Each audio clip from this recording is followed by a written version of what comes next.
Yani bu köprü 1991'den beridir suyun altında GAP'la beraber bu köprü artık kullanılamaz hale geldi. Yani yaklaşık 30 yıldır suyun altında kalan bir köprü. Zaman zaman köprünün böyle üst kısımlarını görebilirdik ama böyle kesinlikle girme şansımız yoktu. Hiçbir şekilde böyle bariz net bir şekilde görünmezdi bu köprü. Ama 30 yıl sonra bugün suyun kuraklığı, artık yağışların olmaması, şu an kış ayında olmamıza rağmen halen yağışların olmaması beraberinde Fırat Vadisi'ndeki suyun da azalmasına sebebiyet verdi. Bugün de 30 yıl sonra biz bu köprünün üzerinden bir kez daha yürüyerek geçebiliyoruz. Bu ciddi bir felaket, yani onu söyleyeyim buradan. Burası Şanlıurfa ile Diyarbakır'ı birbirine bağlayan aslında ana hat köprüsü. 1991'de, yani 30 yıl önce bu köprüden doğuya giden yoldu burası.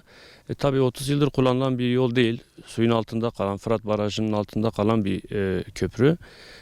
Günümüzde artık insanlar burayı kullanmıyordu. Yeni yolu kullanıyorlardı ama 30 yıl önce bu kullanılan bir yoldu. Şanlıurfa'yı Diyarbakır'a bağlayan ana hatın yoluydu. Burası mevki olarak Çaylarbaşı güzergahı. Köprünün adı da Kocak Köprüsü diye bilinir bu köprü. 30 yıl sonra tekrar gün yüzüne çıktı bu köprü. Ben de bu bölgede yaşayan biri olarak, bizim köyümüz de buradaydı. Barajın kurulmasıyla beraber bizim köyümüz de suyun altında kaldı. Biz kendi köyümüze de giderken bu yolu kullanırdık eskiden. Tabii barajın yükselmesiyle beraber artık bu köprü kullanılamaz hale gelmişti.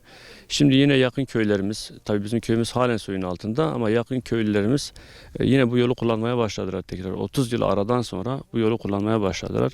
Bizim burada çok anılarımız vardı. Yani bu köprüye biz gelirdik. Gelinli kızlarımız gelip burada yün yıkarlardı. Yataklarını burada hazırlarlardı. Küçük bir dereydi. Barajla beraber kocaman bir şey oldu burası. Artık Fırat Nehri oldu. Köprüyle beraber de yani köprünün yapımı çok iyi hatırlıyoruz biz.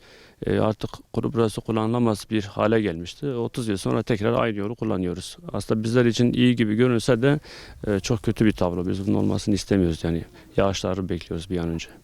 Yani biz Fırat Gezginler Kulübü olarak özellikle Fırat Vadisi'nde 140 kilometre sınırın tamamını neredeyse her hafta bir programla gezme şansımız oluyor.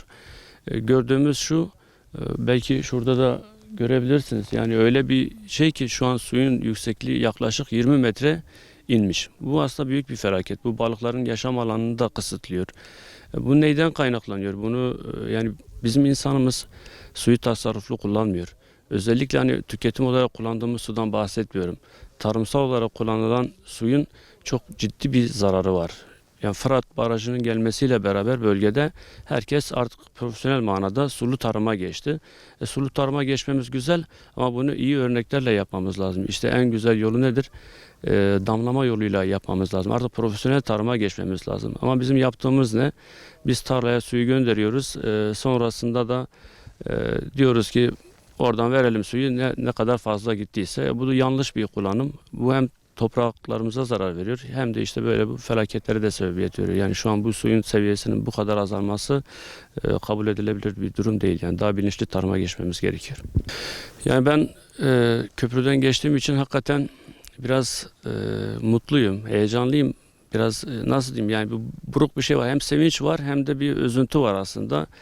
Sevincimiz yıllar sonra yine bu yolu kullanabilmek. Üzüntümüzse bu tabloyu görmeye bizim şahit olmamız bizler için büyük bir üzüntüye sebebiyet verdi. Yani üzüntülüyüz. Yani bir an önce yağışların gelmesini bekliyoruz. Artık Ocak ayındayız, kış mevsimindeyiz. Yağışlarla beraber inşallah tekrar bu köprü yine sular altında kalır. Eski tabloyu görürüz. Buradan biz herkese de bir duyurumuzu da yapalım. Yani suyun kıymetini bilelim. Daha dikkatli kullanalım. Bu tarımda olsun. Kullandığımız her alanda suyu daha tasarruflu kullanmamız gerekiyor.